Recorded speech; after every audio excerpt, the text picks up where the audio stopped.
జయ శుభకర వినాయక శ్రీకాణి భాగవర సిద్ధి వినాయక. నమస్కారం ప్రేక్షకులందరికీ శుభోదయం. ఈనాటి శుభయోగం శీర్షికన పరమ పవిత్రమైనటువంటి విష్ణుప్రియమైనటువంటి మాఘమాసంలో ఎటువంటి దానాలు నిర్వహిస్తే అద్భుత ఫలితాలు కలుగుతాయో పరిశీలిద్దాం. మాఘమాసం దానాలకు ప్రాధాన్యత ఉన్న మాసం. ఈ మాసంలో గొడుగు, పాదరక్షలు ఇటువంటివి దానం ఇవ్వటం ద్వారా సమస్త శుభ ఫలితాలను సిద్ధింపజేసుకోవచ్చు. అయితే మాఘమాసంలో అత్యంత శక్తివంతమైన దానాలు కొన్ని పద్మపురాణంలో చెప్పారు. పద్మపురాణంలో చెప్పబడిన ఆ అత్యంత శక్తివంతమైన దానాలలో మొట్టమొదటిది తిలదానం. మాఘమాసంలో నువ్వుల దానానికి చాలా గొప్ప ప్రాధాన్యతను పద్మపురాణంలో చెప్పారు. పద్మపురాణం ఉత్తరఖండ 124 అధ్యాయంలో ఒక ప్రత్యేకమైన శ్లోకం ఉంది. ఆ శ్లోకం ఏంటంటే, ముష్టిమాత్ర ప్రమాణేన తిలైః దానం కరోతియా యావత్ సంఖ్యా తిలా తస్మిన్ తావత్ సహస్రముచ్యతే స్వర్గే లోకే తస్య వాసః అంటుంది పద్మపురాణం ఉత్తరఖండ 124 అధ్యాయం. అంటే ఈ శ్లోకంలో ఉన్న అర్థం ఏంటంటే, ముష్టిమాత్ర ప్రమాణేన తిలైః దానం కరోతియా, పరమ పవిత్రమైన మాఘమాసంలో ఎవరైతే ఒక పిడికెడు నల్ల నువ్వులు దానమిస్తారో యావత్ సంఖ్యా తిలా తస్మిన్ తావత్ సహస్రముచ్యతే, అంటే ఆ పిడికెడు నల్ల నువ్వులలో ఎన్ని నువ్వులు ఉంటాయో అన్ని వేల సంవత్సరాల పాటు స్వర్గేలోకే తస్య వాసః, శరీరాన్ని విడిచిపెట్టిన తర్వాత స్వర్గలోక ప్రాప్తి కలుగుతుందని పద్మపురాణం ఉత్తరఖండ 124 అధ్యాయంలో ఉన్న ఈ శ్లోకం మనకు తెలియజేస్తోంది. అంటే మాఘమాసంలో నువ్వుల దానానికి అంత అద్భుతమైన ప్రాధాన్యత ఉంది. అందుకే తిలాహ సర్వ పాపహరాహ స్మృత అంటుంది పద్మపురాణం. జన్మ జన్మల పాపాలు పోగొట్టే శక్తి మాఘమాసంలో ఇచ్చే నువ్వుల దానానికి ఉంది. అలాగే మాఘమాసంలో ఇంకొక గొప్ప దానం ఏంటంటే గోదానం. మాఘమాసంలో ఏదైనా దేవాలయానికి గోవు దానం ఇస్తే చాలా మంచిది.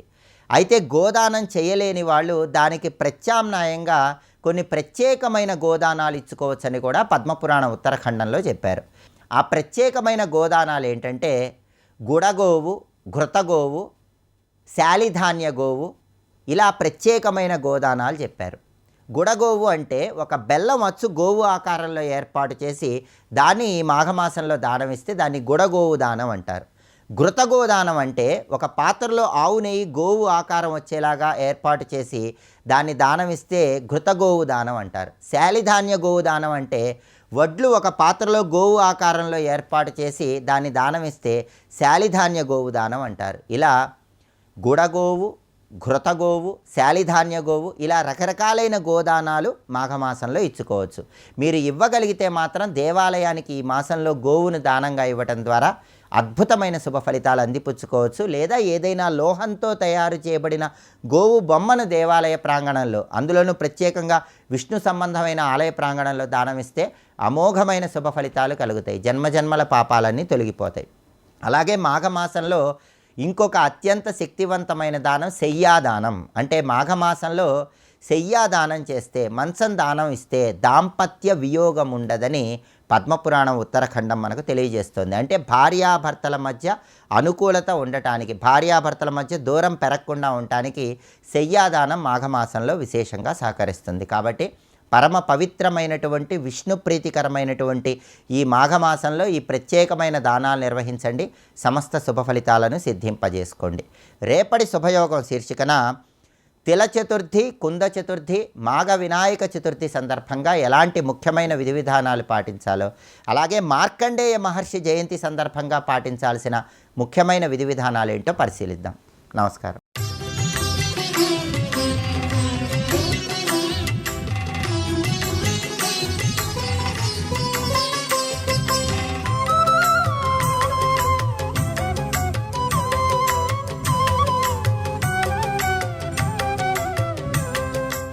జ్ఞాన విచారణ, ఆత్మతత్వం గురించి శోధన చేస్తున్నప్పుడు భక్తిని విడిచిపెట్టకు అక్కడ. అందుకే కర్మలో ధ్యానం ఉండాలి, జ్ఞానానికి భక్తి ఉండాలని చెప్తూ ధ్యానేన కర్మయుక్తేన భక్తి జ్ఞానేన వా పునః, ఈ రెండింటి చేత నేను దొరుకుతాను అన్నది. ధ్యానముతో కూడిన కర్మకి, భక్తితో కూడిన జ్ఞాన సాధనకి నేను లభ్యమవుతాను. ఇంకా ఏ విధంగా చేసినా నేను లభ్యం కాను సుమా. అందుకు మానవుడైన వాడు పుట్టిన తర్వాత బుద్ధిపూర్వకంగా శాస్త్రము చెప్పిన ధర్మాన్ని పాటించాలి. ధర్మాత్ సంజాయతే భక్తి, దానివల్ల భక్తి కలుగుతుంది. భక్త్యా సంజ్ఞాయతే పరం, భక్తి వల్ల లభించేది పరం, అనగా పరమము మోక్షము లభిస్తున్నది. అందుకు ధర్మం అంటే ఏమిటి ఇప్పుడు చెప్పాలి కదా. శృతి స్మృతిభ్యాముదితం యస్స ధర్మ ప్రకీర్తితం. శృతి స్మృతి ఏమి చెప్తున్నాయో అదే ధర్మం, అవి తప్ప ఇంకొకటి ప్రమాణము అనుకురాదు. ఇదే కృష్ణ పరమాత్మ సబుద్ధి రచితై శాస్త్రై అన్నాడు. ఇక్కడ అమ్మవారు ఇక్కడ స్పష్టంగా చెప్పారు. ఎందుకయ్యా అంటే శృతి నా ఆజ్ఞ అన్నది.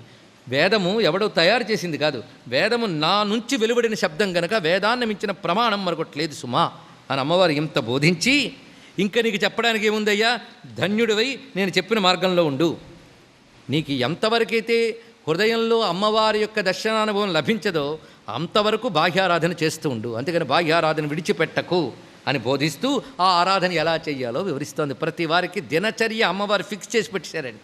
అంత సంపూర్ణంగా అసలు మానవ జీవితం ఏంటి, పరమార్థం ఏంటి, గతులు ఏమిటి మొత్తం చెప్పాడు ఇక్కడ. దినచర్య ఎలా ఉండాలంటే ప్రాతరుత్థాయ, మొట్టమొదట ఆ బ్రాహ్మీముహూర్తంలో నిద్రలేస్తూ మంచం దిగకుండానే పడుకున్న చోటే ఆసనం వేసి కూర్చొని ముందు గురువుని స్మరించమన్నాడు. గురు పాదాలని స్మరించు, అది తెల్లని కాంతులతో మెరిసిపోతున్న యొక్క గురు స్వరూపాన్ని ధ్యానం చేసుకుని క్రమంగా ప్రకాశమానాం ప్రథమే ప్రయాణే ప్రతి ప్రయాణేప్యమృతాయమానం అంతఃపదవ్యాం అనుసంచరంతీం ఆనందరూపాం అబలాం ప్రపద్యే. ఈ శ్లోకం ఎంతో రమ్యమైంది కనుక నోరారు చదువుకున్నాం. ఇది నిజానికి కంఠోపాఠం చేసి ప్రాతకాలంలో చదవదగ్గ శ్లోకం ఇది. ఏమని చెప్తున్నా అంటే భావంతో చేయాలి. ఇది ప్రకాశమానం మానాం ప్రథమే ప్రయాణే, కుండల్నీలో నీ లోపల ప్రయాణం చేస్తున్నట్టు ధ్యానించు. ధ్యానిస్తే ప్రయాణం చేసేస్తుందండి అనకు, ముందని ప్రయాణం చేస్తున్నట్టు ధ్యానించన్నాడు. ఎలాగంటే ప్రకాశమానాం ప్రథమే ప్రయాణే, ముందు మూలాధారం నుంచి బయలుదేరినప్పుడు వెలిగిపోతూ బయలుదేరినట్టు ధ్యానించు. ప్రతి ప్రయాణేపి అమృతాయమానం, ఆ వెళ్ళేటప్పుడు క్రమంగా ఒక్కొక్క చక్రం మించి కుండల్ని దాటుతోంది అంటూ ఆ చక్రాన్ని ధ్యానించుకుంటూ వెళ్ళు.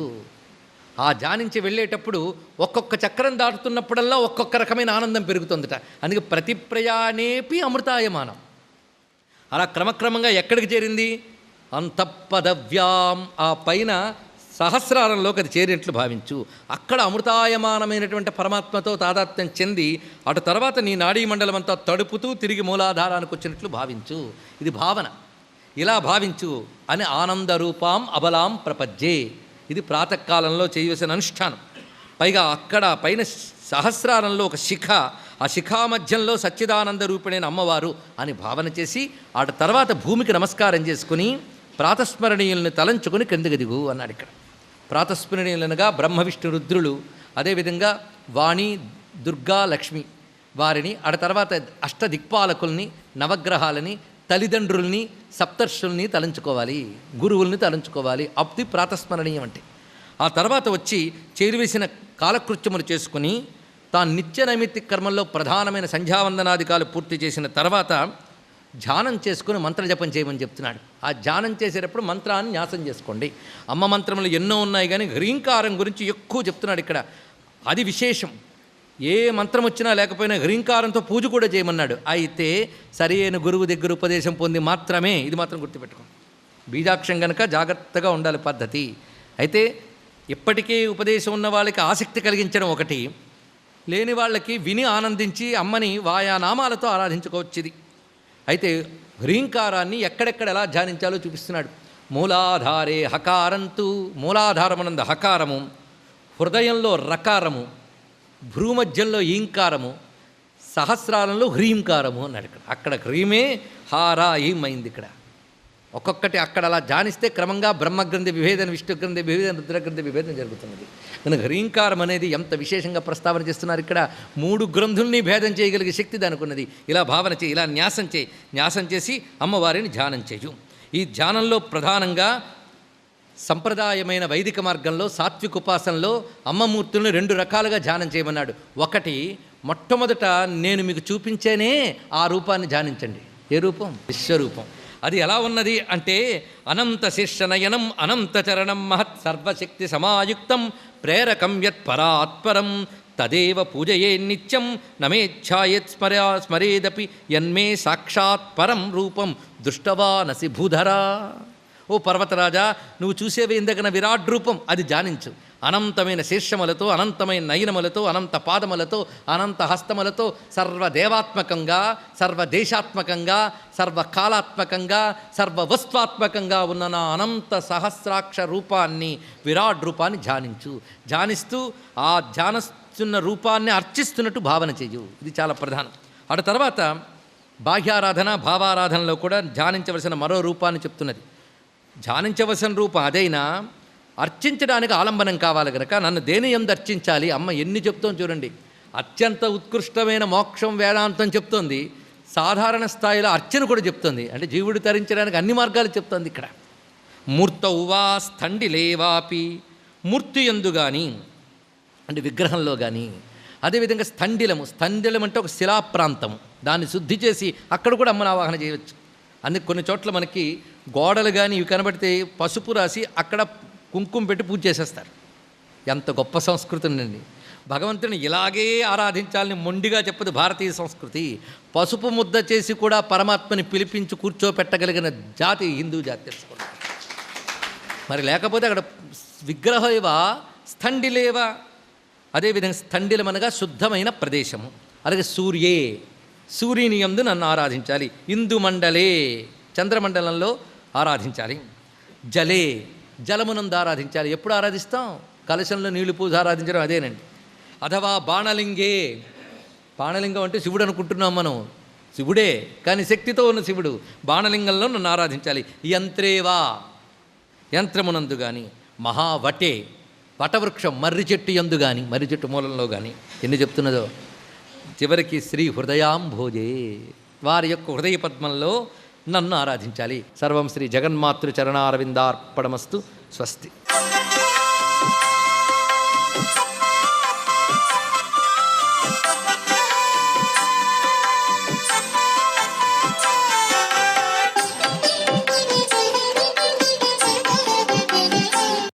శ్రీం శివాయ నమః. ఓం నమో నారాయణాయ. శ్రీమాత్రే నమః.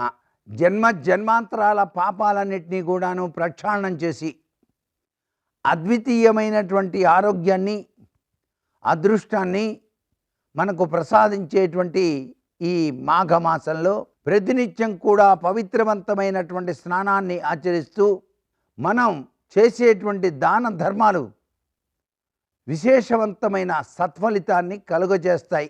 ఈ మాఘమాసంలో ఉప్పు దానం చేయటం కూడాను చాలా గొప్పది. ఉప్పు అనేటువంటిది లవణం, అది కూడాను కల్లుప్పు అంటారు, అంటే దొడ్డుప్పు అంటారు. ఆ దొడ్డుప్పును దానంగా చేయటం వల్ల కూడా విశేషకరమైనటువంటి ప్రభావాలు మానవాళికి కలుగుతాయి అని చెప్పేసి మనకు మాఘపురాణం తెలియజేస్తోంది.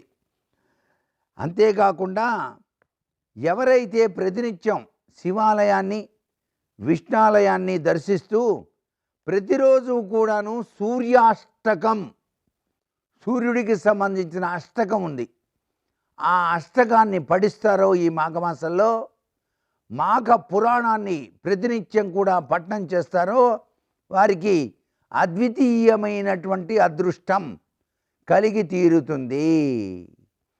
ఈ మాఘమాసంలో శివుణ్ణి, విష్ణువుని, సూర్యుణ్ణి ముగ్గురిని కూడాను త్రికరణ శుద్ధితో పూజించాలి. సూర్య భగవానికి ప్రీతికరమైనటువంటి నైవేద్యం ఆ గోధుమ రవ్వతో చేసినటువంటి పరమాణాన్ని సూర్యభగవానికి నైవేద్యంగా సమర్పించి 10 మందికి పెట్టేటువంటి లక్షణాన్ని ఏ వ్యక్తి అయితే ఆచరిస్తారో ఆ వ్యక్తికి ఆరోగ్యప్రదమైనటువంటి జీవన విధానాన్ని సాక్షాత్తు ప్రత్యక్ష సాక్షీభూత దైవమైన సూర్య భగవానుడు అనుగ్రహిస్తాడు అని చెప్పేసి శాస్త్రం. సర్వే జనా సుఖినో భవంతు.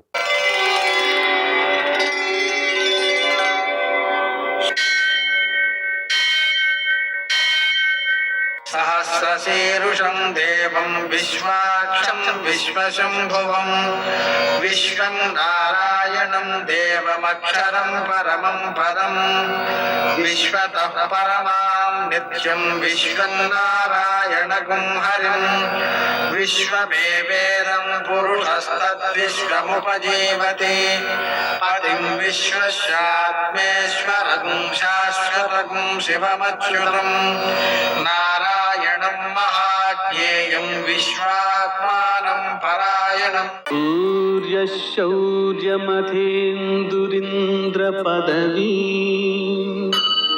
सन्मङ्गलं मङ्गलम् ఆపదామపహర్తారం దాతారం సర్వసంపదాం లోకాభిరామం శ్రీరామం మోక్షదంతం నమామ్యహం.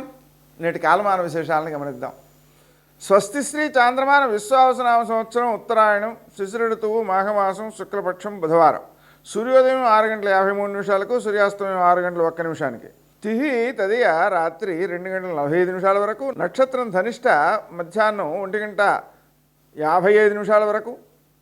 వర్జం రాత్రి 9:15 నుంచి 10:53 వరకు. దుర్ముహూర్తం మధ్యాహ్నం 12:05 నుంచి 12:49 వరకు. అమృత ఘడియలు లేవు.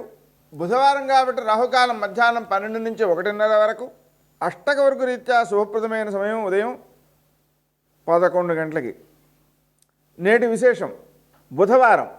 బుధవారం రోజున మనం హయగ్రీవుణ్ణి పూజించుకోవడం, పిల్లల చేత ఆ పూజ చేయించడం, జ్ఞానానందమయం దేవుని నిర్మల స్ఫటికాకృతం ఆధారం సర్వ విద్యానాం హయగ్రీవముపాస్మహే అని ఆ మంత్రాన్ని జపింపజేయడం వారిలో జ్ఞాపక శక్తిని వృద్ధి చెందిస్తుంది. చక్కగా వారు పరీక్షలలో ఉత్తీర్ణులవుతారు. తల్లిదండ్రులు కూడా వాళ్ళు పరీక్ష రాసే సమయంలో ఆ 3 గంటలు శ్రీ హయగ్రీవాయ నమః అనే జపం చేస్తుంటే వాళ్ళకి స్ఫురణ శక్తి బాగా ఉంటుంది, గుర్తొస్తుంది, బాగా పరీక్షలు బాగా రాయగలుగుతారు. అలాగే రామాయణంలో మొదటి సర్గను బాలరామాయణం అని పిలుస్తారు. సంక్షేప రామాయణం అని మరో పేరు. ఇది నారదుడు వాల్మీకి చెప్పినటువంటి ఘట్టం. రాముని గుణగణాలు, రామచరిత్ర మొత్తం చెబుతాడనమాట. అందుకని మొత్తం రామాయణం 100 శ్లోకాల్లో అది ఉంటుంది. దీన్ని పిల్లల చేత చదివించడం ద్వారా వాళ్ళల్లో సద్గుణాలు వృద్ధి చెంది రాముని వలె రాణిస్తారు, సమాజానికి ఉపయోగపడతారు, సజ్జనులు అవుతారు, మంచి పౌరులు అవుతారు. నేటి ఆణిముత్యాలు.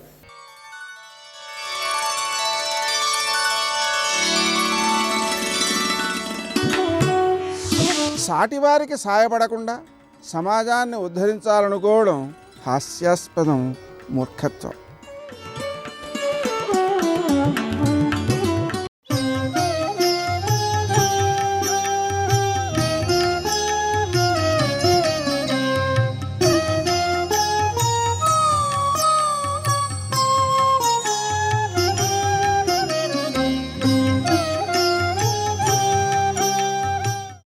కూలిన చోట, కొట్టబడి కుందిన చోట, మహాజ్వరాదులన్ ప్రిలిన చోట, సర్పముఖ పీడలు పొందిన చోట, ఆర్తులై తూలిన చోట, విష్ణు భవదూరిని పేర్కొనిరేని పైన ఆ కాలుని యాతనావితతి పూనరు కానరు దుఃఖభావముల్.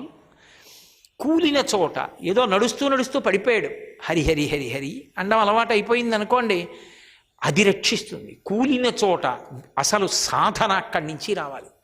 తలుపు సందులో చేయబడ్డప్పుడు కూడా భగవన్నామం పలుకుతున్నానా? కష్టం వచ్చినప్పుడు గభాలను నోటి వెంట ఏదొస్తోంది పరిశీలించాలి. కూలిన చోట, కొట్టబడి కుందిన చోట అలా వెడుతున్నాడు. ఏదో పైనుంచి ఏదో స్తంభం పడింది, దభాలన కింద పడిపోయాడు, నోటి వెంట ఏమొచ్చింది? కూలిన చోట, కొట్టబడి కుందిన చోట, మహాజ్వరాదులన్ ప్రేలిన చోట. గొప్ప జ్వరం వచ్చింది, 104 జ్వరం వచ్చి పడుకున్నాడు. ఏమిటి మాట్లాడుతున్నాడు నోట్లోంచి? అప్పుడు వాడి మనసు ఎక్కడ నిలబడిపోతోందన్నది తెలిసిపోతుంది. కాబట్టి మహాజ్వరాదులన్ ప్రిలిన చోట, సర్పముఖ పీడలు పొందిన చోట అలా వెళ్ళిపోతున్నాడు. సర్రును వచ్చి త్రాచుపాం పడగిప్పింది, నోటి వెంట ఏ మాట వస్తుంది? అప్పుడు దాన్ని బట్టి సంస్కారం ఎక్కడ నిలబడుతోందో తెలుస్తోంది. సర్పముఖ పీడలు పొందిన చోట, ఆర్తులై తూలిన చోట, ఆర్తితో తూలి పడిపోయాడు. విష్ణు భవదూరిని పేర్కొనిరేని విష్ణువు యొక్క నామాన్ని కాని పలికితే పైన కాలుని యాతనావితతి పౌనరు కానరు దుఃఖభావముల్. యమధర్మరాజు భటుల దర్శనం అవదు, దుఃఖాన్ని పొందరు ఇక్కడ అక్కడా కూడా. ఆ నామము యొక్క శక్తి అటువంటిది. కాబట్టి నామము పలకడంలో ఉంది, భగవన్నామాన్ని కీర్తించడంలో ఉంది. ఎంత పరమ సత్యమో మీకు నేను విషయాన్ని చెప్తా. భద్రాచల క్షేత్రానికి ఒకానొకప్పుడు రంగనాయకుడు అని పేరు కలిగినటువంటి వ్యక్తి తహసీల్దార్గా వచ్చారు. ఆయనకు ఒక కోరిక, వైరముడి చేయించాలి అని. వైరముడి అంటే ఇలా ముడితో ఉంటుంది, కళ్యాణంలో అది అలంకారం చెయ్యాలి రామచంద్ర ప్రభువుకి అని. ఆయన అలా అనుకుంటే దానికి కొన్ని రత్నాలు కావాలి. ఆయన ఎక్కడి నుంచి తెస్తాడు ఆ రత్నాలు? కానీ రాముడికి వైరముడిలో రత్నాలు వేయించాలి ఆయన కోరిక. నాకు దీనికి రాముడు ఒక్కడే ఆధారమని రామనామం రాత్రింపగళ్ళు చెప్తూ కూర్చున్నాడు ఆయన. కూర్చుంటే ఒకనాడు ఆ రామనామం చెప్తూ నిద్రపోయాడు. రాముడు కల్లో కనపడ్డాడు. ఓరి పిచ్చివాడా, రత్నాల కోసం బెంగెందుకు పెట్టుకుంటావు? నీ పూర్వీకులే రత్నాలు సంపాదించి నీ ఇంటి నేల మాగిణిలో దాచారు. నేల తవ్వు రత్నాలు దొరుకుతాయి, దాన్ని నా వైరముడిలో పొదిగించన్నాడు. మరునాడు వెళ్ళి పల్లెటూరులో ఉన్న తన సొంత ఇంటి నేల బద్దలగొట్టి చూస్తే రత్నాలు దొరికాయి. ఆ రత్నాలతో వైరముడి చేయించాడు. వైరముడిలో రత్నాలు ఉన్నాయి కానీ మధ్యలో మరకతమణి వెయ్యాలి. ఆ మరకతమణి తెమ్మన్నాడు. ఆ మరకతమణి ఏ స్థాయిలో ఉండాలని చెప్పాడో, ఏ పరిమాణంలో ఉండాలని చెప్పాడో అంత మరకతమణి దొరకలేదు. భారతదేశం అంతా తిరిగాడు. తెల్లవారితే చైత్రమాస శుక్లపక్ష నవమి సీతారామ కళ్యాణం భద్రాచలంలో. అతను రామనామం అదే పనిగా చెప్పి చెప్పి చెప్పి చెప్పి ఏడిచి బడలిపోయి నిద్రపోయాడు. నిద్రపోతే ఎవరో వచ్చి ఒక స్త్రీ లేపింది ఆయన్ని. లేచాడు. ఎవరు నువ్వు అని అడిగాడు. నేను దక్షిణ దేశంలో వారకాంతని. నాకు 2 రోజుల క్రితం రాముడు కల్లో కనపడ్డాడు. భద్రాచలంలో ఫలానా చోట రంగనాయకుడన్న వ్యక్తి ఉన్నాడు తహసీల్దార్గా. ఆయన నాకు వైరముడి చేయించాలనుకున్నాడు. దానికి కావలసినటువంటి మరకత రత్నం దొరకలేదు. ఆ పరిమాణంలో ఉన్నది నీ ఉంగరంలో ఉందది. నువ్వు నీ ఉంగరాన్ని పట్టుకెళ్ళి అతనికి ఇచ్చేయి. ఇచ్చేస్తే అతను చైత్ర శుక్లపక్ష నవమి నాడు నా కళ్యాణంలో నాకు ఆ వైరముడి పెడతాడని చెప్పాడు. నేను వెతుక్కుంటూ వచ్చాను, రేపే నవమి, అందుకని చీకటి పడిపోయినా తలుపు కొట్టా. మీరు అటువంటిది చేయిస్తున్నారా అని అడిగింది. ఆయన తెల్లబోయి ఏది నీ ఉంగరం అని అడిగాడు. ఆ ఉంగరంలో ఉన్నటువంటి పరిమాణం ఎంతుందో ఆమణి కోసమే వెతుకుతున్నాడు. రాత్రికి రాత్రి ఉంగరంలోంచి తీసి ఆ వైరముడిలో బిగించారు. ఇప్పటికీ భద్రాచలంలో సీతారామ కళ్యాణంలో రామచంద్రమూర్తి పెట్టుకునే వైరముడు అదే. మహాతల్లి ఒక ఆవిడ దాని మీద పుస్తకం కూడా రాశారు. కాబట్టి నామం ఏది చేయలేదు. కంచికామకోటి పీఠాధిపతులు చంద్రశేఖరేంద్ర సరస్వతి మహాస్వామి బ్రతకడానికి కారణం చిన్నతనంలో చిదంబరంలో అగ్ని ప్రమాదం జరుగుతుంటే వాళ్ళ తల్లిగారు ఇక్కడ భగవన్నామం చెప్తూ కూర్చున్నారు. ఆయన అకస్మాత్తుగా నిద్రపోయి దక్కారు మనకి. భగవన్నామం ఏది చెయ్యలేదు. ఏకవస్త్ర అయిన ద్రౌపదీదేవి భగవన్నామాన్ని పలికింది. పలికితే కృష్ణ భగవానుడి యొక్క అనుగ్రహాన్ని పొందల. బురదలో కూరుకుపోయి శక్తి అంతా తగ్గిపోయినటువంటి గజేంద్రుడు భగవన్నామం పలికాడు. నేను ఎందుకు రక్షిస్తానని అడిగాడా? ఈశ్వరుడు రక్షించలా? సర్వకాల సర్వావస్థల యందు భగవన్నామం పలకడం సాధనం కావాలి. నేను పలుకుతానంటే పలకలేం. ఈశ్వరా పలికించమని అడగాలి. అందుకే హరునకు అవ్విభీషణునకు అద్రిజకున్ తిరుమంత్రరాజమై కరికిన హల్యకున్ ద్రుపదకన్యకును అర్తిహరించు చుట్టమై బరగిన ఎట్టి నీ పతితపావన నామము నాదు జిహ్వపై నిరంతరము నటింపచేయుమి కదా శరథి కరుణాపయోనిధి అని అడుగుతాడు గోపరాజు గారు. ధూర్జటి కాళహస్తీశ్వర శతకం చేస్తూ పవి పుష్పంబగు అగ్ని మంచగు ఆకూపారం భూమిస్థలంబగు శత్రుండతిమిత్రులవు విషము దివ్యాహారమౌ నెన్నగా అవనీమండలి లోపలం శివ శివేచ్ఛాభాషణోల్లాసకిన్ శివా నీ నామము సర్వవస్యకరమౌ శ్రీకాళహస్తీశ్వర అంటాడు. ఇప్పుడు ఆలోచించాడు అజామీలుడు. అయ్యయ్యయ్యో, కొడుకు మీద భ్రాంతితో ఒక్కసారి నారాయణ అన్నందుకు నన్ను రక్షించారే, ఇంత వేదం చదువుకున్నాను కాల్చనా?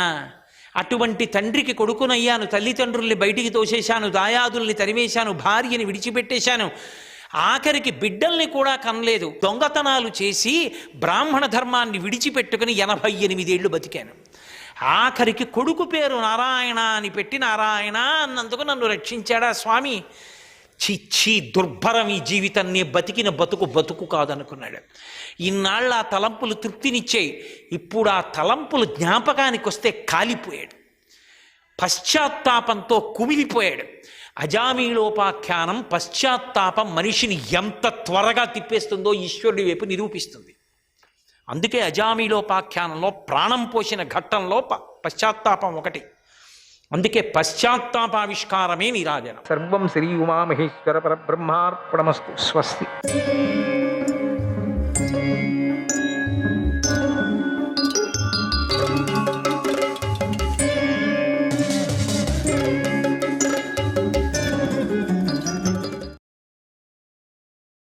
వీడు మంచివాడు వీడు చెడ్డవాడు అనేటువంటి భేద దృష్టితో నేను చూడను.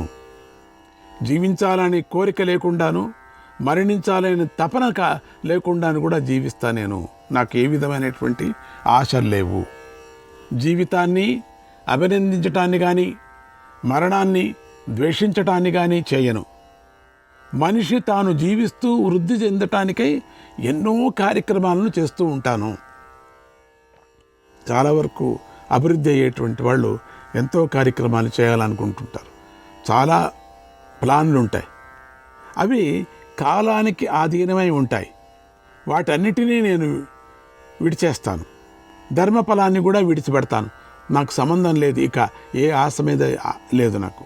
అంతఃకరణ మాలిన్యాన్ని తొలగించుకొని నేను జీవిస్తాను. బాగుంది, మంచి శపథం చేశాడు. సకల పాప విముక్తుడనై సకల బంధాలను వదిలించుకుంటాను. ఎవరి అదుపులోనూ ఉండక వాయుదేవుడిలాగా సంచరిస్తాను. ఎల్లప్పుడూ ధైర్యాన్ని వహించి భయం లేని మోక్ష మార్గాన్ని ఆశ్రయించి ఈ శరీరాన్ని విడిచిపెడతాను. నేను బిడ్డలను కనే శక్తిని కోల్పోయాను. ఎందుకంటే శాపం వచ్చింది కదా. నా జీవితము, నా గృహస్థాశ్రమం కూడా దయనీయమైనటువంటి స్థితికి వచ్చాయి. ఎందుకంటే నేను భార్యను చూస్తే చచ్చిపోతాను, అంతే. శాపం వచ్చేసింది కదా. అందుకని నిజంగా వైరాగ్యం రావాలా, చచ్చిపోతాను భయంతో వైరాగ్యం వచ్చింది అనిపిస్తుంది నాకు. నేను స్వధర్మానికి నిజంగా వచ్చినప్పటికి కూడా ఈ కండిషన్స్ అంతా నియమ పాలించినప్పుడు బాగుంటుంది. అది నియమం పాలించలేకపోతే నేను స్వధర్మానికి దూరం అయిపోయాను. ఇలాంటి శోచనీయమైనటువంటి దశలు నేను నడవలేను, నా చేతకాడు. సత్కృపో సత్కృపో.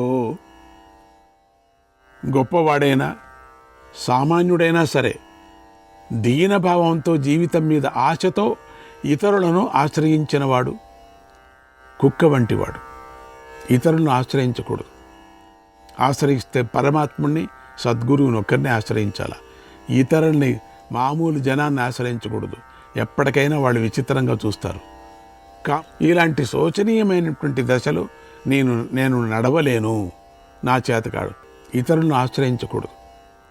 ఆశ్రయిస్తే పరమాత్ముడిని, సద్గురువుని ఒక్కరిని ఆశ్రయించాల. ఇతరుల్ని, మామూలు జనాన్ని ఆశ్రయించకూడదు. ఎప్పటికైనా వాళ్ళు విచిత్రంగా చూస్తారు. కామవశుడైనటువంటి పురుషుడికి సుఖానికి భేదం, అంటే కుక్కకు, కామవశుడైనటువంటి పురుషుడికి కుక్కకు భేదం లేదు. అటువంటి వారిది నిజంగా హీనామానంగా ఉండేటువంటి కుక్క బ్రతికే అవుతుంది అని పాండురాజు తనలో తర్కించుకొని దుఃఖిస్తూ నిట్టూరుస్తూ, ఏం ప్రయోజనం నేను ఇంక రాజ్యానికి వెళ్ళి, ఎప్పుడు రాణులతో కలిసి ఉండటం, మాట్లాడటమే లేకపోతే ఏం ప్రయోజనం నేను అని అంటూ కుంతి మాద్రులను చూసి ఇలా అన్నాడు. రాణులారా, మీరిద్దరూ హస్తినకు వెళ్ళండి. అక్కడ ఉన్న నా తల్లులు, సోదరులు, నాయనమ్మ సత్యవతి, పెదతండ్రి భీష్ముడు, రాజపురోహితులు, బ్రాహ్మణులు, పౌరవృద్ధులను ప్రసన్నం చేసుకోండి. పాండురాజు సన్యాసి అయి అడవులకు వెళ్ళాడని చెప్పండి అన్నాడు. వెళ్ళిపోండి మీరు, నేను సన్యాసి అయి వెళ్ళిపోతున్నా. ఆ మాటలు విన్న కుంతి మాద్రులు భర్త వానప్రస్థాశ్రమాన్ని స్వీకరించాలనుకున్నాడని నిశ్చయించుకున్నారు. పాండురాజుతో ఇలా అన్నారు, ఓహో మహారాజు ఇట్లా అనుకున్నాడు, మనం కూడా అని అంటూ వాళ్ళ మనసులో ఏముందో చెప్తున్నారు. ఓ రాజా, ఆ సన్యాసమే అవసరం లేదు, ఇతర ఆశ్రమాలు కూడా ఉన్నాయి. వాటిని ఆశ్రయించి మాతో కలిసి మీరు తపస్సు చేయవచ్చు. మేము కూడా తపస్సు మీతో ఉంటాం, మేము తపస్సులాగే ఉంటాం. ఆ తపస్సు స్వర్గాన్ని అందించడమే కాకుండా మోక్షాన్ని కూడా అందిస్తుంది. తపస్సుతో మీరే స్వర్గాధిపతి కావచ్చు, ఇందులో ఏమాత్రమూ అనుమానం లేదు. మేము కూడా ఇంద్రియాలను జయించి మీతోనే ఉంటాం. కామసుఖాలను విడిచి ఘోర తపస్సు చేస్తాం. మమ్మల్ని మీరు అలా చేయనీయకపోతే ఇప్పుడే మేము మరణిస్తాము.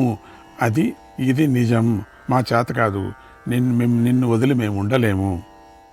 మీరు ఎక్కడ ఉంటారో అక్కడ ఉంటాం, మీరు ఏం తింటారో అది తింటాం, ఎట్ట వెళతారో అట్ట వెళతాం, ఏ దీక్ష తీసుకున్నారో ఆ దీక్ష మేము తీసుకుంటాం, మీరు కామాన్ని జయించారు మేము జయిస్తాం, విరాగులుగా ఉన్నారు మేము విరాగులుగానే ఉంటాం.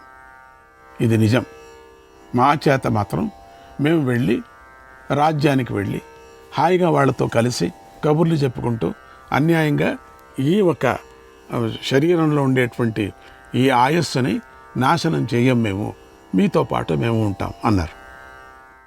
అప్పుడు పాండురాజు అంటున్నాడు, రాణులారా, మీ ఇద్దరి నిత్యం ఇలా ధర్మబద్ధమై ఉన్నా కూడా పక్షంలో నేను అక్షయ ఫలాలనిచ్చేటువంటి వానప్రస్థాశ్రమాన్ని స్వీకరించి మా తండ్రి గారైన వ్యాసుడి మార్గంలో నడుస్తాను. ఆహార సుఖభోగాలను విడిచిపెట్టి తపస్సు చేస్తాను. తండ్రి గారైన ఎంత మంచి కొడుకులు పుట్టాడు చూడండి. మరి మనం అనుకోవచ్చు, ఎక్కడ వ్యాసుడు అటువంటి వాడు ఎంత మంచి కొడుకులు పుట్టారు, వాళ్లకు పుట్టేటువంటి కొడుకులు కదా విచిత్రంగా పుట్టారు. కొంచెం భేదం కర్మానుసారంగా ఉంటుంది కదా. ఎంత మంచి కడుపులో పుట్టినప్పటికి కూడా కర్మ అనేది ఉండక తప్పదు కదా. కర్మను వాళ్ళు ఆచరించాల్సిందే కదా. ఇప్పుడు పరమాత్ముడే రామావతారంలో వచ్చాడు, ఆయన ఆచరించలేదా కర్మను? అయ్యో, పరమాత్ముడి కృపతో పుట్టిన వాళ్ళు ఉండని, పరమాత్ముడే వచ్చినప్పుడు కూడా సీత సీత సీత ఎక్కడున్నావు అన్నాడు. అని తెలీదా? సీత ఎక్కడుండేది తెలీదా? కొడుకులని తెలీదా? లవకుశలు ఇవన్నీ అనుభవించలేదా? తండ్రి పోతాడని తెలీదా రాముడికి? అంత పెద్ద రాముడు తండ్రికి తద్దినం పెట్టాడా? ఎక్కడో అడవిలో చేశాడు, సంపాతికి పెట్టాడు, అక్కడ పోయినటువంటి సంపాతికి పెట్టాడు. నాన్నకు పెట్టలేదే, వార్త విని పెట్టాడంతే. ఇదంతా యోచన చేయండి మీరు. కర్మ ఎంత బలీయమైందో అని తెలుస్తుంది. అందుకని ఉత్తమ కర్మలు చేయాలా మనం. అనుమానం రాకూడదు. వ్యాసుడు అంటే పుత్రులకు ఇట్లయింది అనకూడదు, తప్పది. వ్యాసుడు కాదు, వాళ్ళ నాన్నకు కూడా అవుతుంది. కర్మ అనేది ఎప్పుడు వెనకలు ఉంటుంది. అందుకని జాగ్రత్తగా కర్మను ఉత్తమ దారిలో వెళ్ళటానికి కర్మను ఆచరించాలి. కానీ అది అదో మార్గానికి వేరే మార్గాన్ని తొక్కకూడదు కర్మలు అనేది కూడా ఈ కథలో మనకు తెలుస్తున్నది. మనకు అనిపించవచ్చు, వ్యాసుడు అంటే వాడు వ్యాసుడా నిలుసోని వరప్రసాదాన్ని ఇచ్చారు. ఒకడు గుడ్డోడయ్యాడు, ఒకడు పాండురోగంతో అనుభవిస్తున్నాడు, ఒకడు దాసీపుత్రుడు. మనం అనుకోవచ్చు అప్పుడు వ్యాసుడు అంటే వాడికి ఎట్లయిందంటే, వ్యాసుడు కాదు అయింది, వ్యాసుడికి తదనంతరం ఉండేటువంటి వాళ్ళకి ఆడవాళ్ళకి అయింది. వాళ్ళకి చెప్పండి ఎవరైనా, వాళ్ళ కర్మే కదా. వ్యాసుడిని చూసి ఎందుకు భయపడాలి ఆవిడ? భయపడింది కళ్ళు మూసుకుంది కాబట్టి. వరప్రసాదం ఆయన ముట్టుకునేవాడు, అయోనిజ వీళ్ళందరూ కూడా ముట్టుకోకుండా ఉండేటువంటి శక్తిని కలిగించేవాళ్ళు. వాళ్ళు కేవలం దృష్టి మాత్రంతో కలిగించేవాళ్ళు. 20 రోజులు పిక్నిక్కి వెళ్ళాలన్న వాళ్ళు భార్యాభర్తలు కలుసుకొని, అక్కర్లేదు. ఆ దివ్యమైనటువంటి మంత్రాన్ని కంటి నుంచి ప్రసారిస్తారు. వ్యాసుడిని చూడలేదా బయట ఎన్నో మాటలు? అంత భయపడాలనా వ్యాసుడిని చూసి? అంత భయపడి మనిషిలాగా చూసుకుంది. అక్కడ నన్ను ముట్టుకుంటాడేమో, నన్ను ఏం చేస్తాడో అట్లా అనుకుంది. ఎవరి తప్పు? కళ్ళు మూసుకోకుండా ఉంటే మంచివాడే పుట్టేవాడు. ఆయన ఇంకో పరి ఏమైంది, తెల్లపోయింది ఈవిడ, అందుకని పాండు పుట్టాడు. ఇంకో పర్యం నా చేత కాదని చెప్పి ఒక దాసిని పంపించారు. దాసిపుత్రుడు, ఉత్తమమైనటువంటి దాసిపుత్రుడు పుట్టాడు. ఆవిడ సపరిచర్య చేసింది, బాగా మంచి సేవ చేసి నమస్కారం చేసింది. అద్భుతమైనటువంటి వీరుడు పుట్టాడు. చూసారా? వాళ్ళే ఆ పని చేసి ఉంటే వాళ్ళిద్దరూ మంచి వాళ్ళు పుట్టేవాళ్ళు. అది చేయలేదు వాడు, అట్లా చేయలేదు వాళ్ళు అట్లా నారబట్టలు కట్టి జీవిస్తాను అని అంటున్నాడు. అడవిలో దొరికినటువంటి ఫలాలు తింటాను అని. ఎందుకు? ఉభయ సంధ్యల్లోనూ స్నాన సంధ్య అగ్నిహోత్రము మొదలైనటువంటి ఇవన్నీ నేను ఆచరిస్తాను. జటలు, నారుబట్టలను, మృగ చర్మాన్ని ధరించి ఆహారాన్ని మితంగా తీసుకుంటూ దేహాన్ని కృషింపజేసుకుంటాను. చలికి, గాలికి, ఎండకు తట్టుకుంటాను. ఆకలి దప్పులను లెక్క చేయను. కఠినమైన తీవ్ర తపస్సుతో శరీరాన్ని శుష్కింపజేసుకుని ఏకాంతంలో ఆత్మచింతన చేస్తాను. కందమూలను, ఫలాలను తింటూ బ్రతుకుతాను. పితృదేవతలను, దేవతలను, అడవులలో లభించేటువంటి పదార్థాలతోనూ, నీటితోనూ, మంత్రాలతోనూ తృప్తిపరుస్తాను, సేవిస్తాను. వానప్రస్థులకు కానీ గృహస్థులకు కానీ అప్రియం చేయను. గ్రామవాసులకు కూడా అప్రియం నేను చేయను. ఈ విధంగా నేను వానప్రస్థాశ్రమానికి సంబంధించిన కఠిన నియమాలను పాటిస్తూ జీవిత యాత్ర ముగిసే వరకు ఈ ఆశ్రమంలోనే జీవిస్తాను. వానప్రస్థ ఆశ్రమం అంటే ఏమిటి అని అడిగారు ఎవరో. ఇది చదువుకుంటే చాలు, మీరు దీన్ని వింటే చాలు, అప్పుడు మీకు తెలుస్తుంది అని పాండురాజు తన భార్యలకు చెప్పి, నా అవస్థ ఇటువంటిదమ్మా, మీరు వెళ్ళండి, కోమలాంగులు మీరు, సుకుమార్యులు మీరు, మిమ్మల్ని చూస్తే అయ్యో అనిపిస్తుంది అని అంటూ తన సర్వభూషణాలను కూడా తీసివేశాడు. అంత మొత్తం తీసేది. కుంతి మాద్రుల ఆభరణాలు కూడా తీసి బ్రాహ్మణులకు దానం చేసి సేవకులతో ఇలా అన్నాడు, నేను వీళ్ళిద్దరూ వెళ్ళరు అని చెప్తున్నారు, ఇట్లే ఉండిపోయారు, మీరు హస్తినాపురానికి వెళ్ళండి. పాండురాజు అర్థసుఖాలను, కామభోగాలను విడిచిపెట్టి భార్యలతో కలిసి వానప్రస్థాశ్రమాన్ని స్వీకరించాడని చెప్పండి అన్నాడు. అంతే, సేవకులందరినీ పంపించేశాడు. ఇక అక్కర్లేదు, మీరు ఏ గుర్రము వద్దు, ఏ గాడిద వద్దు, ఏది ఏనుగు వద్దు, నాకేమీ వద్దు, చాలు, నా దగ్గర ఈ 2 గాడిదలు ఉన్నాయండి చాలు. ఆ మాట విని అనుచరులు, పరిచారకులు దుఃఖిస్తూ ఆర్తనాదం చేశారు, హాహాకారాలు చేశారు. కన్నీరు కారుస్తూ పాండురాజు ఇచ్చిన ధనాన్ని తీసుకొని హస్తినాపురానికి వెళ్ళి పాండురాజు కథను ఉన్నది ఉన్నట్లుగా ధృతరాష్ట్ర మహారాజులకు చెప్పి ధనమంతా అప్పగించారు. గుడ్డి మహారాజు ధృతరాష్ట్రుడు ఆ మాటలు విని పాండురాజు గురించి దుఃఖించాడు, ఆలోచించాడు. ఏ విషయం పట్ల ఆసక్తి లేకుండా ఉన్నాడు. అటు అడవిలో పాండురాజు ఫలాలను తింటూ తన 2 భార్యలతో కలిసి నాగశత పర్వతానికి వెళ్ళిపోయాడు. నాగశత పర్వతం తర్వాత చైత్రరథం అనేటువంటి అడవిలో ఉన్నటువంటి కాలకూట హిమాలయ పర్వతాలను దాటి గంధమాదన పర్వతానికి చేరుకున్నాడు. అక్కడ ఆయనను మహాభూతాలు, సిద్ధులు, మహర్షులు రక్షించారు. అక్కడ మామూలు మనుషులు ఉండరు, సిద్ధులు ఉంటారు, భూతాలు ఉంటాయి. ఆ చలికి తట్టుకోలేరు వీళ్ళెవరు కూడా, మనుషులు ఎవరు ఉండలేరు. చాలా పట్టుదల గల వాళ్ళే ఉంటారు. ఆయస్సు గట్టిగా ఉండేవాళ్ళు, పట్టుదల గలవాళ్ళు, మంచి రక్తం ఉండేవాళ్ళు, పరమాత్మని కృప ఉండేవాళ్ళు మాత్రమే అక్కడికి చేరగలరు, కానీ లేకపోతే చేరలేరు. ఇక్కడి నుంచి హైదరాబాద్ దాటలేరు పరమాత్ముడి కృప లేకపోతే. పాండురాజు అక్కడ గల మిట్ట పల్లాలు గల నేలపైనే పడుకున్నాడు. మంచి వ్రతమే చేశాడు ప్రారంభంలో. చాలామంది ప్రారంభంలో చాలా నిష్ఠగా, చురుకుగా చేస్తారు, తర్వాత దిగిపోతూ ఉంటుంది, గ్యాస్ పోయినట్టుగా పోతుంది. తర్వాత ఇంద్రద్యుమ్న సరోవరానికి చేరాడు. అక్కడి నుంచి ప్రతి సరోవరం చూస్తున్నాడు. అక్కడి నుంచి నెమ్మదిగా హంసకూటాన్ని దాటి శతశృంగ పర్వతానికి చేరారు. అక్కడ తాపసి అయ్యనటువంటి తపస్సు చేసుకున్నాడు. తాపసి అయిపోయి అక్కడ తపస్సు చేసుకున్నారు. శ్రీకృష్ణాయ పరమాత్మనే నమః. శతశృంగ పర్వతం మీద గొప్ప తపస్సు చేస్తున్నటువంటి పాండురాజును చూసి సిద్ధ చారణులు ప్రసన్నులయ్యారు. వారికి ఎంతో సంతోషం కలిగింది. అక్కడ ఉండేటువంటి సిద్ధులు పాండురాజు పెద్దలను సేవిస్తూ అహంకారాన్ని విడిచిపెట్టాడు. మనస్సును, ఇంద్రియాలను అదుపులో ఉంచుకొని తన శక్తితోనే స్వర్గంలోకం చేరటానికి ప్రయత్నించసాగాడు. బాగుంది.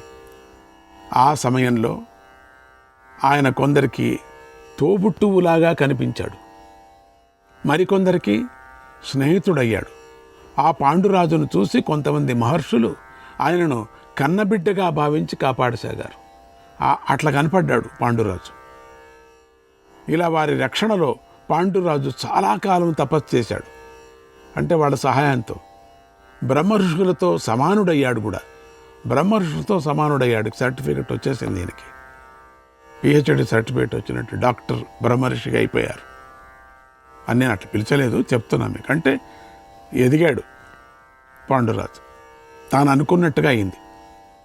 ఇలా ఉండగా ఒకనాడు మహర్షులకు బ్రహ్మదేవుణ్ణి దర్శించాలంటే కోరిక పుట్టి బ్రహ్మలోకానికి బయలుదేరారు అందరూ కూడా. పాండురాజు వారిని చూసి, మహర్షులారా మీరు ఎక్కడికి వెళుతున్నారు అని అడిగాడు. అప్పుడు ఋషులంతా చెప్పారు, రాజా ఈ రోజున బ్రహ్మలోకంలో పెద్ద సభ జరుగుతూ ఉన్నది. ఆ సభలో దేవతలు, ఋషులు, పితరులు అందరూ కూడా చేరుతున్నారు. మేమంతా కలుసుకుంటున్నాం. ఈ సమయంలో మేము కూడా అక్కడికి వెళ్ళి బ్రహ్మదేవుణ్ణి దర్శించాలనుకుంటున్నామన్నారు. ఇప్పుడు పాండురాజు వారితో కలిసి తాను కూడా వెళ్ళాలని నిశ్చయించుకున్నాడు. వెంటనే పైకి లేచి భార్యలతో కలిసి శతశృంగ పర్వతం నుండి ఉత్తర దిక్కుకు బయలుదేరాడు తాను కూడా. అప్పుడు ఆ దిక్కు వైపుకే వెళుతున్నటువంటి మహర్షులు పాండురాజును చూసి ఇలా అన్నారు, మహారాజా ఈ అందమైన పర్వతంపై ప్రవేశించటానికి వీలులేని అనేక ప్రదేశాలను మేము చూశాం. అక్కడ దేవతలు, గంధర్వులు, అప్సరసలు విహరిస్తూ ఉంటారు. అది వారి క్రీడాభూమి. ఇది క్రీడాభూమి. ఇది అప్సరసులకు క్రీడాభూమి, గంధర్వులకు క్రీడాభూమి. ఇంకెక్కడా క్రీడ చేయరు. భార్యాభర్తలు ఇద్దరు కలిసి ఉండరు, ఎక్కడా కూడా మాట్లాడుకోరు, ఒకరి ముఖం ఒకరు చూడరు. అటువంటి ఒక క్రీడా ప్రదేశం ఇది. అటువంటి ప్రదేశం ఈ పర్వతం. ఇక్కడ వందల కొద్దీ విమానాలు తిరుగుతూ ఉంటాయి, మధుర గీతాలు వినిపిస్తూ ఉంటాయి. అక్కడే కుబేరుడి ఉద్యానవనాలు ఉన్నాయి, అవి మిట్ట పల్లాలతో ఉంటాయి. అలాగే అక్కడ పెద్ద పెద్ద నదులు, గహనమైన కొండ గుహలు ఉన్నాయి. అక్కడెప్పుడూ మంచుతో నిండిన చెట్లు ఉన్నాయి. అక్కడ పక్షులు, జంతువులు లేని ప్రదేశాలు ఉన్నాయి.